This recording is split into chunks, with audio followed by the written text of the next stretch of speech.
Hello guys, welcome back to S3D. And a lot of you guys have requested that I give you guys an honest review of the Gundam universe, Burning Gundam or the God Gundam. And I think for the most part, most people on YouTube have done a pretty good job. I would say Toy Bro give us like a very fair review on it. I think the review is mostly positive. He didn't run into a lot of the issues other people have with the G Gundam or the God Gundam, but TMR review definitely show you guys all the quality control issues with the parts popping off. Yeah, this thing is a mess. And even D-Star, he had to say something positive because he's actually selling the figure. But yeah, he have shown you guys like the parts constantly popping up as well. Here's the thing, okay? When you're a seller who also sell toys and you're reviewing toys, it gets to the point where like there's definitely a credibility issue. Obviously, you buy a whole bunch of these toys and you want to sell it. You want to get rid of your inventory.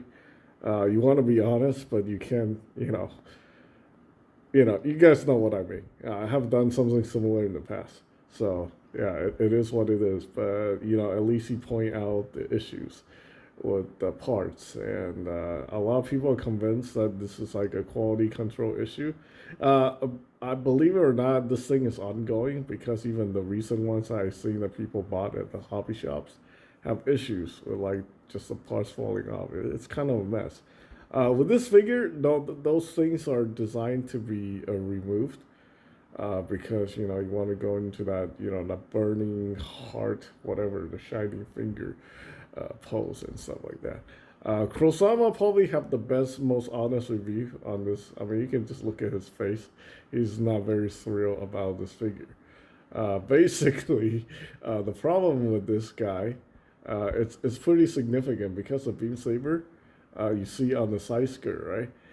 It's actually molded in. Like, so basically, he has the beam saber hilts, so he can use them. And I think this is the first time the Bandai did this. Even with the Exia, with the non-working beam saber, at least the hilts are removable, right? This thing has non-removable beam saber hilts, and to me, it's just horrendous. I do like the colors on this one, and I do like the fact that you can put the shiny finger on it. But the articulation is really hindered by the parts. The fronts. I mean, obviously, the skirting gets in the way, and a lot of parts seems to come off just kind of like the Exia. The Exia doesn't really have that much problem other than the shoulders. But this guy, like, stuff just pops off everywhere, which is ridiculous. Well, actually, to be honest, the Exia, like the beam saber heels on the back, will constantly be popping off. There's really no way to properly hold a gigantic GN sword either. So, yeah. I think they did the alternate universes, some of the alternate universes stuff very dirty with these figures. This is a martial arts suit, so I was very disappointed by the fact that the hip articulation is so hindered by the skirt. But I understand the way the skirting system works on the Gundam universe. I mean, they use like the same frame for every figure, so yeah. I mean, even you can see like D-Star is complaining about uh, his issues with this figure. I don't know.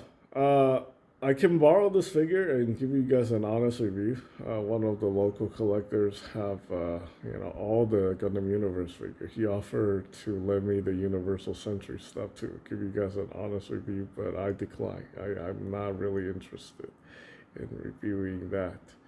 Uh, Honestly, with everybody else who are doing these reviews on YouTube, most of these guys don't really know what they're talking about.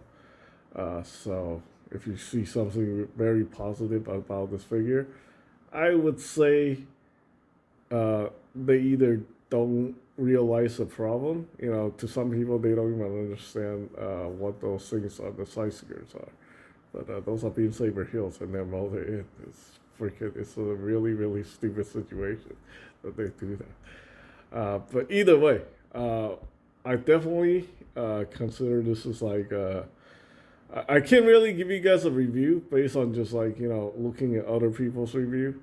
So for now, before I review this Burning Gundam or God Gundam video, I'm just going to tell you this figure is riddled with problems. And it's also riddled with disappointment. So I was thinking about the same score as the Gundam Exia. And, you know, I cannot recommend, or I can and cannot recommend this figure. It depends on what you want to do. If you just want to keep it in the box, that's fine. If you want to just keep it in one pose, that's also fine. But if you do plan on, you know, doing action figure stuff with this action figure, then probably not. And that's pretty much it for this video. Yeah, I'll decide if I want to review this figure later down the line. I was also offered to review the high resolution model that's been sitting in my hobby shop for a year. I might actually do that, but I don't want to do it at the same time because it's just going to make the Gundam Universe figure look really bad compared to the high resolution model, which is basically, like 7 times the price.